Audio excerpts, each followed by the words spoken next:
Hello guys, in this video I will show you how to access System32 folder using CMD command prompt. So simple way, search CMD, open it. Now type this command line cd space backslash Windows backslash System32.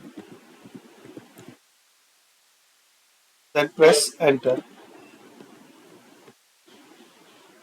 So this is the command line guys to access and open System32 folder in your Windows 10 and Windows 11. So thanks for watching. This is the command and it will work. And I have some issues, but this is the command. And share your experience. It worked for you or not.